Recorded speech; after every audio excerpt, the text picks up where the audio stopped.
चाहिए जब भी कोई असेंबली डिज़ोल्व हो। सुप्रीम कोर्ट ऑफ पाकिस्तान ने फ़ैसला फरमाया और कहा कि आइन जो कहता है कि 90 दिन में इलेक्शन होने हैं, तो ये एक ज़िम्मेदारी है इलेक्शन कमीशन ऑफ पाकिस्तान के ऊपर और जो वफाक की हुकूमत है और जो केयर टेकर हुकूमत पंजाब में है कि वो 90 दिन में इलेक्शन कराएं। और 14 मई की तारीख़ मुकर्रर की पंजाब की असेंबली के इलेक्शंस के लिए। 14 मई गुजर गई और इलेक्शंस ना हुए। जो करोड़हा आवाम है, 50% से ज़्यादा पाकिस्तान की, वो अनरिप्रेजेंटेड हैं, उनकी असेंबलियाँ नहीं हैं। अगर असेंबली नहीं है तो जो सबसे बड़ा सूबा है पाकिस्तान का, उसमें जमहूरियत नहीं है। असेंबली के बग़ैर आइन किसी किस्म की हरकत में नहीं आ सकता। एक तरह से आइन कलअदम है जहाँ तक पंजाब का ताल्लुक़ है। लेकिन जो सुप्रीम कोर्ट का ऑर्डर था, उसके ख़िलाफ़ इलेक्शन कमीशन ऑफ पाकिस्तान ने एक रिव्यू पिटिशन फ़ाइल की है, जिसकी आज समाअत हुई। पहले भी समाअत होती रही। इस इलेक्शन कमीशन की जो रिव्यू है, उसकी समाअत के दौरान पार्लियामान ने हुकूमत के कहने पे एक कानून पास कर दिया और कानून में ये कहा गया कि जो रिव्यू है, जो नज़रसानी की दरख्वास्त है, वो लार्जर बेंच सुने और ये कि जो रिव्यू की आम जो जूरिस्प्रूडेंस है, उससे हट के अपील की सूरत में सुने। तो कुछ पिटिशनें फ़ाइल हुई हैं, कुछ वकला ने पिटिशनें फ़ाइल की हैं जिसमें ये जो नया कानून आया है, इसको भी चैलेंज किया गया है। वो भी आज साथ ही फिक्स हुई थी, जिसमें अदालत ने नोटिस फरमा दिया है अटॉर्नी जनरल को भी और जो रिस्पोंडेंट्स हैं।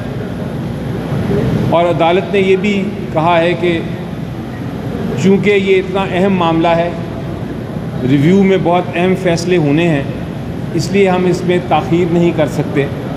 हम रिव्यू की हियरिंग भी और इस कानून को जो चैलेंज किया गया है, उसकी हियरिंग भी, उसकी समाअत भी एक ही दिन करेंगे और डे टू डे करके इस मामले का फ़ैसला करेंगे। अदालत ने ये दोनों केस, रिव्यू पिटिशन भी और जो नए केसेस फ़ाइल हुए हैं, पिटिशनें फ़ाइल हुई हैं जिसमें चैलेंज किया गया है नए कानून को, वो मंगल के दिन, अगले हफ्ते मंगल के दिन उसको समाअत के लिए फ़िक्स किया है और उस दिन ये बहस की जाएगी रिव्यू की पहले, और उसके बाद जो चैलेंज किया गया है इन कवानीन को, उनकी बहस।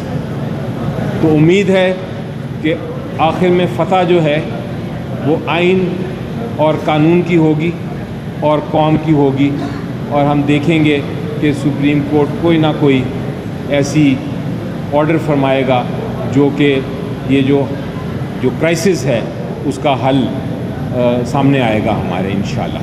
साहब ये बताइएगा कि जो आज का ऑर्डर हुआ है, जो नोटिस में, इससे नया कानून स्टे हो गया है या क्या? जी नहीं, स्टे तो नहीं आप कह सकते, लेकिन ये ज़रूर है कि अदालत ने ये कहा है कि हम रिव्यू की समाअत रोकेंगे नहीं, रिव्यू की समाअत भी सुनेंगे और जो चैलेंज है इस ऑर्डर का कि ये कानून के ख़िलाफ़ है, आइन के ख़िलाफ़ है या नहीं, ये जो नया कानून आया है, उसका भी फ़ैसला करेंगे। तो हो सकता है कि ये दोनों चीज़ों का फ़ैसला एक साथ हो, एक ही बेंच पर करें। तो अब लार्जर बेंच इसमें इस केस में नहीं बनेगा, ये जी हो सकता है मंगल को लार्जर बेंच के सामने ये दोनों मामलात समाअत के लिए फ़िक्स किए जाएं। हो सकता है इसी बेंच के सामने किया जाए। ये तो चीफ़ जस्टिस साहब का इख्तियार है और वही इस पे फ़ैसला करके बेंच कॉन्स्टिट्यूट करेंगे। Thank you.